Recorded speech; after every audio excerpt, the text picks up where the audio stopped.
Assalamualaikum warahmatullahi wabarakatuh. Kami dari kelompok Filsafat Modern akan mempresentasikan hasil kerja kelompok kami. Sebelumnya perkenalkan, nama saya Farah Afzal Mulia, nomor absen 34, dan dua rekan saya yang bernama.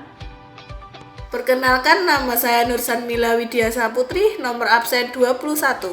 Perkenalkan, nama saya Hamidayu Azhara, nomor absen 8. Baik, saya akan menjelaskan materi bab yang pertama, yaitu tentang awal zaman modern dan semangat filsafat modern. Yang pertama adalah periode yang disebut zaman modern.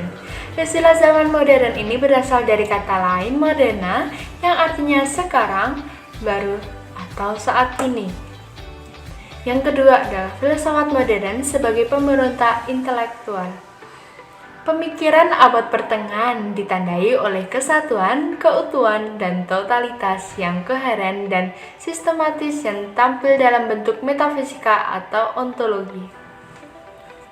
Yang ketiga adalah Renaissance dan gerakan humanisme. Istilah Renaissance ini berasal dari bahasa Prancis, yaitu Renaissance secara harfiah berarti kelahiran kembali. Istilah yang mendahului istilah Prancis itu adalah kata Italia Runascita atau dalam bahasa Latin Renasci, yang lahir kembali adalah kebudayaan Yunani dan Romawi kuno. Setelah berabad-abad dikubur oleh masyarakat abad pertengahan di bawah pimpinan gereja. Yang keempat adalah reformasi dan pengaruhnya atas filsafat. Renaissance dan reformasi dapat dipandang sebagai gerakan-gerakan yang sejalan secara bersama-sama melahirkan masyarakat modern ini.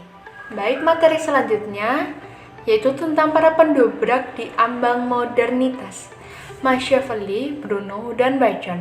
Yang pertama dulu yaitu sang rilis Niccolo Machiavelli pada tahun 1469 sampai 1527. Nama Machiavelli ini cukup dikenal di dalam ilmu politik dan filsafat politik. Akan tetapi nama itu sering dihubung-hubungkan dengan praktik-praktik busuk kekuasaan. Yang kedua adalah sang bid'ah dan pikirannya, yaitu Giordano Bruno pada tahun 1548 sampai 1600. Bruno ini memasuki dunia macam itu sebelum dia menjauhi darinya. Giordano Bruno lahir dari keluarga bangsawan di kota Nola, Italia Selatan.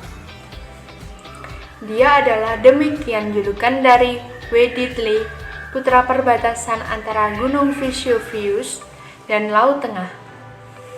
Yang ketiga adalah pengetahuan dan kuasa, yaitu Sir Francis Bacon pada tahun 1561 sampai 1626. Pada saat Sir Francis Bacon, Baron dari Verulam, hidup, semangat untuk menggali kembali kebudayaan klasik yang sedang mengalami puncak kejayaan di sana. Di sini saya akan menjelaskan tentang bab 3, Difajar Rasionalisme Modern. 1. Bapak Filsafat Modern René Descartes 1996 sampai 1650. Pikiran-pikiran agung mampu melakukan baik kesesatan agung maupun kebijakan agung. Descartes lahir dari kalangan Borgius yang sedang mekar saat itu kota La Havre di wilayah Touraine. Ayahnya adalah seorang pengacara yang aktif berpolitik, sedangkan ibunya meninggal sejak kelahiran di usia 8 tahun. Dia disekolahkan di La Fleche, di sekolah berikut asrama yang dikelola Pater Yesuit. 2. The Freethinker Baruch de Spinoza 1632 sampai 1677 menjelang abad ke-16. Banyak orang turunan Yahudi dari Portugal yang beremigrasi ke negara Belanda. Nomor 3, si pencacah realitas. Gottfried Wilhelm von Leibniz 1646 sampai 1716. Leibniz lahir 2 tahun sebelum kesudahan Perang Ketiga puluh tahun antara golongan Protestan dan Katolik di Jerman. Nomor 4. Apologet Blaise Pascal 1623 sampai 1662 di antara para filsuf rasionalis zaman Descartes. Blaise Pascal memiliki kecenderungan yang berlainan. Bab 4 yaitu membahas tentang para perintis empirisme modern atau Hobbes, Locke, dan Hume. 1. Pengutuk anarki adalah Thomas Hobbes pada tahun 1588 sampai 1679. Thomas hidup dalam suasana malapetaka perang saudara di Inggris pada abad ke-17 antara kubu Charles I dan kubu Parlemen yang akhirnya dimenangkan kubu Parlemen. 2. Juru bicara liberalisme adalah John Locke pada tahun 1632 sampai 1704. Sebelum dia lahir, telah terjadi perang saudara antara kaum Cavalier, para pengikut Raja Charles I, dan kaum Raudit, yakni kekuatan-kekuatan dalam parlemen. 3. Peneliti persepsi adalah George Berkeley pada tahun 1685 sampai 1753. George Berkeley hidup sampai paruh pertama abad ke-18. Dia adalah orang kelahiran Irlandia. Dia belajar di Kilkenny School dan Trinity College dan dipandang seorang mahasiswa yang brilian. Sehingga dalam usia muda, dia sudah belajar dalam bahasa Yunani di Trinity College. 4. Sang skeptikus radikal adalah David Hume. Pada tahun 1711 sampai 1776, filsuf ini dilahirkan dari keluarga borjuasi yang terpandang. Ayahnya seorang tuan tanah yang kaya, meninggal selagi Hume masih kecil. Semasa mahasiswa di Universitas Edinburgh, Hume meminati studi klasik dan secara mandiri mempelajari filsafat kesastraan.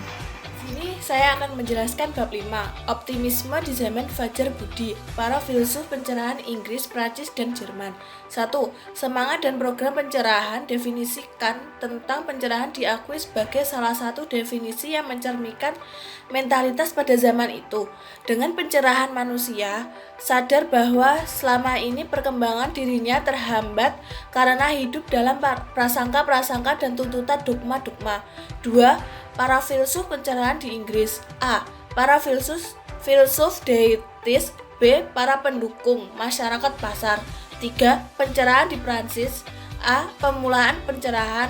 B. Mereka yang dijuluki sebagai les encyclopediste. C. Para filsuf materialis. D. Sang juru bicara pencerahan Voltaire. E. Filsafat sosial Montesquieu. F. Kaum fisiokrat. 4. Gerak balik Rousseau dan gerak romantisme. 1. Kejahatan budaya, ajaran kontrak sosial filsafat. 1. Kejahatan budaya. 2. Ajaran kontrak sosial. 3. Filsafat pendidikan. Nomor 5. Pencerahan di Jerman. A. Awal pencerahan di Jerman. B. Sang raja filsuf Friedrich Agung. C. Deisme Jerman dan filsafat populer. Bab 6 yaitu membahas sintesis rasionalisme dan empirisme kritisisme Immanuel Kant. 1. Riwayat hidup Immanuel Kant. 2. Proyek filosofis Kant. 3. Duduk perkara kritik atas rasio murni. 4. Estetika transendental. 5. Analitika transendal. 6. Dialektika transendal. 7. Duduk perkara kritik atas rasio praktis. 8. Kewajiban sebagai dasar moralitas. 9. Imperatif kategoris. 10. 3 postula rasio praktis. 11. Kritik atas daya penilaian. Di sini saya akan menjelaskan tentang bab 7, bangkitnya idealisme Jerman. 1. Kemunculan idealisme Jerman. 2. Filsafat Aku Absolut Johann Gottlieb Fichte 1762 sampai 1814. A. Konsep matematis tentang filsafat. B. Pilihan untuk idealisme. C. Asas dasariah filsafat. D. Proposisi dasar filsafat. Nomor 3. Filsafat Identitas Fritz William Joseph Schelling 1775 sampai 1854. A. Filsafat Identitas. Nomor 4. Filsafat Dialektika Georg Wilhelm Friedrich Hegel 1770 sampai 1831. A. Minat awal Hegel pada tema alienasi dan pemulihan. B. Pengatasan oposisi sebagai masalah dasar filsafat. C. Perpisahan dengan idealisme lain. D. Yang absolut atau roh, ide, dan rasio. E. Dialektika dan sistem filsafat Hegel. F. Fenomenologi roh. G. Logika atau logik. H. Filsafat alam. I. Filsafat roh. J. Hegelian sayap kiri dan kanan. Bab 8 membahas kelahiran positivisme atau para filsuf pasca revolusi dan Auguste Comte. 1. Situasi filsafat Prancis pasca revolusi yaitu A. Kaum tradisional. B. Mereka yang disebut isiologi. C. Ide-ide sosialistis dan reorganisasi sosial. 2. Bapak positivisme adalah Auguste Comte pada tahun 1759 sampai 1857. A. Istilah positivisme berasal dari kata positif. Dalam prakata Charles de Philosophe positif, dia mulai memakai istilah filsafat positif dan terus menggunakan dengan arti yang konsisten di sepanjang waktu. B. Perkembangan sejarah manusia melalui 3 tahap, yaitu 1. Tahap teologis. 2. Tahap metafisis. 3. Tahap positif. C. Klasifikasi ilmu pengetahuan. D. Sosiologi sebagai titik kulminisasi perkembangan ilmiah. E. Agama kemanusiaan atau agama positif. F. Metafisika implisit dalam positivisme. Ini saya akan menjelaskan bab 9 tentang menggugat idealisme. 1. Pesimisme metafisis. Arthur Schopenhauer 1788 sampai 1860. A. Pengaruh Kant. B. Dunia sebagai presentasi. C. Kehendak metafisis. D. Pesifisme metafisis. E. Jalan pelepasan. F. Posisi kritis Schopenhauer terhadap idealisme. Nomor 2. Teologi yang menjadi antropologi. Ludwig Feuerbach 1804 sampai 1872. 1. Dari idealisme ke materialisme. 2. Teologi menjadi antropologi. 3. Allah sebagai proyeksi dan agama sebagai alienasi. Selanjutnya nomor 3. Teoretikus revolusi proletar Karl Marx 1818 sampai 1883. A. Marx muda dan Marx tua. B. Perpisahan dengan idealisme Hegel. C. Masalah alienasi. D. Materialisme sejarah. E. Sejarah tentang nilai lebih dan kehancuran otomatis kapitalisme. Nomor 4. Si melankolis Soren Abi Kierkegaard 1813 sampai 1855. A. Melawan Hegelianisme. B. Konsep eksistensi. C. Dialektika eksistensial. Bab 10 membahas keperbatasan modernitas atau filsafat Nietzsche. 1. Riwayat hidup dan perkembangan karya-karya Friedrich Wilhelm Nietzsche pada tahun 1844 sampai 1900. 2. Berfilsafat dengan aforisme. 3. Filsafat kebudayaan, yaitu ada 3. A. Mentalitas Dionisian dan mentalitas Apollonian. B. Sejarah kebudayaan. C. Mengatasi sejarah. 4. Kritik dan moralitas, yaitu ada 2. A. Genealogi moral. B. Moralitas tuan dan moralitas budak. 5.